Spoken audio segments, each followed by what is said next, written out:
வணக்கம், நான் உங்கள் Shabdeena. Welcome back to Shabdeena's kitchen. இன்றைக்கி நம்ம சேனலில் ஒரு அருமையான ஷகர்பா எப்படி பண்ணுறது பார்க்க போகிறோம். அதாவது நம்ம சின்ன வயசில் மறந்து போன ஸ்நாக்ஸை எல்லாரும் வீட்டில் எல்லோரும் பண்ணியிருப்பீங்க. பார்த்த உடனே இந்த ப்ரிப்பரேஷன் தான் பண்ணியிருக்காரா அப்படின்னு சொல்லிட்டு எல்லாரும் விரும்பி பண்ணுவீங்க. அதாவது கோதுமை, சர்க்கரை, ரவை இதெல்லாம் போட்டு ஒரு சூப்பரான ஸ்டைலில் கொடுத்துருப்பேன். இந்த ப்ரிப்பரேஷன் ரெண்டு விதமாக பண்ணலாம். அதாவது கோதுமையிலையும் பண்ணுவாங்க, மைதாலையும் பண்ணாங்க. அது மட்டும் இல்லை, ஷேப் ஸ்கொயர், அதுக்கப்புறம் டைமண்ட் ஷேப் நம்மளுக்கு பிடிச்ச மாதிரி கட் பண்ணி பண்ணிக்கலாம். அது மட்டும் இல்லை, இந்த ப்ரிப்பரேஷன் பண்ணும்போது சின்ன சின்ன ஓட்டையை போட்டால் ஃப்ளாட்டாக கிறிஸ்பியாக வரும். ஓட்டை போடாமல் நீங்கள் அப்படியே ரோல் பண்ணி ஃப்ரை பண்ணினா உங்களுக்கு கொஞ்சம் ஃப்ளஃபியாக, அதுக்கப்புறம் சாஃப்டாக நல்ல ஒரு கிறிஸ்பியாக வரும். இன்றைக்கி இந்த ப்ரிப்பரேஷன் எப்படி பண்ணுறது பார்ப்போம். அதுக்கு முன்னாடி இந்த டிஷ்ஷுக்கு தேவையான பொருட்கள் பார்த்தலாமா? ஓகே. கோதுமை 1 கப்பு, ரவை 1/4 கப்பு,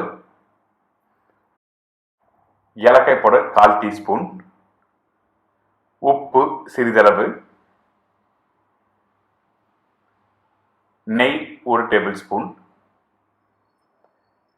சர்க்கரை 4 டேபிள் ஸ்பூன், எண்ணெய் ஃப்ரை பண்ணுறதுக்கு தேவையான அளவு. இதாங்க இந்த ப்ரிப்பரேஷன் தேவையான பொருட்கள். ஃபஸ்ட்டு இந்த ப்ரிப்பரேஷன் டோ ரெடி பண்ணி கட் பண்ணி ஃப்ரை பண்ண போகிறோம். அதனால் ஃபஸ்ட் ஒரு பவுலில் கோதுமை மாவு, ரவை 1/4 கப்பு, சர்க்கரை தேவையான அளவு, ஏலக்காய் பவுடர் வாசனைக்காக, உப்பு சிறிதளவு, நெய் மாய்ஸ்டர் கண்டென்ட், அதுக்கப்புறம் டேஸ்ட் அண்ட் ஃப்ளேவர் கொடுக்கறதுக்காக நெய் போட்டு கொஞ்சம் லைட்டாக தண்ணி ஆட் பண்ணி மாவு மிக்ஸ் பண்ணுறோம். இந்த மாவு மிக்ஸ் பண்ணுற பக்கம் என்ன கேட்டிங்கன்னா, வீட்டில் எப்படி சப்பாத்தி மாவு பிசைவங்களோ அதே மாதிரி தான். அதே டைமில் லூஸாக பிசையக்கூடாது. அப்படி லூஸாக நீங்கள் பிசைஞ்சிங்கன்னா என்ன ஆகும் கேட்டிங்கன்னா, ஆயிலை ஃப்ரை பண்ணி எடுக்கும்போது பார்க்கும் போது நல்லாயிருக்கும், ஆனால் அடுத்த 2 நிமிஷத்துலேயே சொகையாயிடும். அதனால் லூஸாக மாவு பிசைஞ்சிங்கன்னா நல்லா இருக்காது. அதுக்காக தான் நம்ம என்ன பண்ணுறோன்னா, இதில் ரவையை போட்டு நல்லா மிக்ஸ் பண்ணியிருக்கோம். 1 கப்பு கோதுமைக்கு 1/4 கப்பு ரவை போட்டிருக்கேன். இப்போ பாருங்கள், இந்த இடத்துல புள்ளியாக தெரியுதா? இது என்ன கேட்டிங்கன்னா ரவை. அதனால தான் கரெக்டான மெஷர்மெண்ட்டில் உங்களுக்கு கொடுத்துருக்கேன். அது மட்டும் இல்லை, இந்த ப்ரிப்பரேஷன் நீங்கள் ரெடி பண்ணி முடித்த பிறகு சாப்பிடும்போது அந்த சுகரோட தன்மை பார்த்திங்கன்னா மைல்டாக தெரியணும். அதிகமாக இருந்தாலும் நல்லா இருக்காது. அதனால் கரெக்டான மெஷர்மெண்ட்டில் கொடுத்துருக்கேன். கோதுமை 1 கப்பு, ரவை 1/4 கப்பு, சர்க்கரை 4 டேபிள் ஸ்பூன் போட்ட பிறகு மாவை இந்த மாதிரி நல்லா பிசைஞ்சு சாஃப்டாக ரெடி பண்ணுறேங்க. கரெக்டாக ஒரு 2 மினிட்ஸ் ரெஸ்ட் விட்ட பிறகு அதுக்கப்புறம் சின்ன சின்ன பீஸாக கட் பண்ண போகிறோம். எதுக்காக இந்த மாதிரி கட் பண்ணுறது கேட்டிங்கன்னா, உங்களுக்கு அப்போ தான் பேடாக உங்களுக்கு ரவுண்டாக பிடிச்சி நீங்கள் ரோல் பண்ணி கட் பண்ண முடியும். அதுக்காக தான் இந்த மாதிரி கட் பண்ணிவிட்டு சின்ன சின்னதாக எடுத்து இந்த மாதிரி ரவுண்டாக நீங்கள் கையில் சாஃப்டாக மாலிஷ் பண்ணணும். ரொம்ப இம்பார்ட்டன்ட். எதுக்காக இந்த மாதிரி ஸ்டெப் பை ஸ்டெப்பாக சொல்கிறேன்னா, நீங்கள் அந்த மாவு ஊற உங்களுக்கு கரெக்டாக ஆயிலில் ஃப்ரை பண்ணி எடுக்கும்போது கிறிஸ்பியான தன்மை கொடுக்கும். அதுக்கப்புறம் ஒரு சப்பாத்தி கட்டை எடுத்துக்கோங்க. சப்பாத்தி கட்டில் வீட்டில் எப்படி சப்பாத்தி ரோல் பண்ணீங்களோ அதே மாதிரி தான். ஆனால் ரோல் பண்ணும்போது தின்னாக இருக்கணுமா திக்காக இருக்கணுமா கேட்டிங்கன்னா, கொஞ்சம் திக்காக இருக்கணும் தான் சொல்லுவேன். எதுக்காக என்ன, தின்னாக இருந்தால் நீங்கள் ஃப்ரை பண்ணி எடுக்கும்போது உங்களுக்கு மேலே சாஃப்டாக இருக்க மாதிரி இருக்கும், அடுத்த 2 நிமிஷம் சாகிடும். அதனால இந்த மாதிரி கரெக்டான ஷேப்பில் நீங்கள் ரோல் பண்ணி எடுத்துருங்க. இப்போ ரெடி ஆகிடுச்சா? இதுக்கு பிறகு நம்ம என்ன பண்ண போகிறோம், இதை கட் பண்ண போகிறோம். ஆக்சுவலாக இந்த ப்ரிப்பரேஷன் கேரளாவில் பண்ணும்போது சின்னதாக ரவுண்டாக ஸ்கொயராக கட் பண்ணி பண்ணுவாங்க. அப்படி இல்லைன்னா இந்த மாதிரி டைமண்ட்லையும் கட் பண்ணலாம்.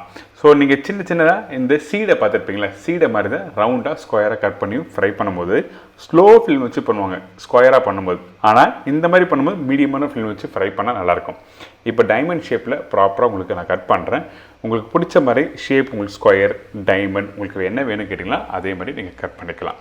இப்போ ரெடி ஆகிடுச்சு. இது ஆல் டைம் ஃபேவரட். சின்ன வயசில் நம்மளுக்குலாம் குழந்தைங்களாக இருக்கும்போது அம்மா செஞ்சு தருவாங்க இந்த ப்ரிப்பரேஷன். ஸோ அந்த ரெசிபி தான் உங்களுக்கு நான் ஷேர் பண்ணுறேன். இப்போ ரெடியானதை தனித்தனியாக எடுத்து நீங்கள் வச்சுருங்க. எதுக்காக இந்த மாதிரி தனித்தனியாக எடுக்கிறேன்னு கேட்டிங்கன்னா, நீங்கள் ஃப்ரை பண்ணுற டைமில் எடுத்தால் வராது, ஒட்டும். அதனால தான் இந்த மாதிரி தனித்தனியாக எடுத்து நீங்கள் வச்சுருங்க. எண்ணெய் சூடானோடனே நீங்கள் போட்டு ஃப்ரை பண்ணிடலாம்.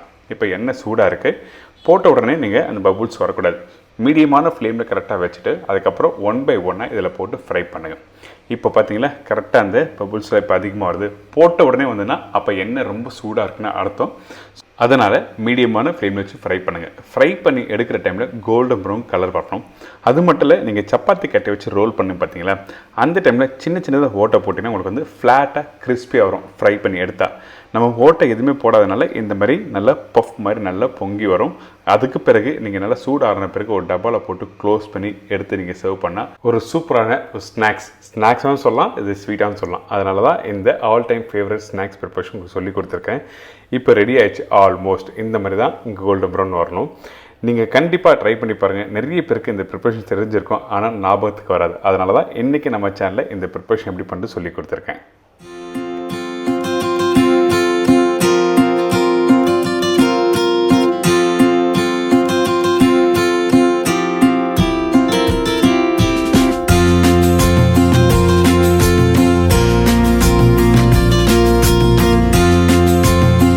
என்னங்க இந்த ஷகர்பா எப்படி பண்ணுறது எல்லாருக்கும் ஈஸியாக தெரிஞ்சிருக்கும். கண்டிப்பாக வீட்டில் ட்ரை பண்ணி பாருங்கள்.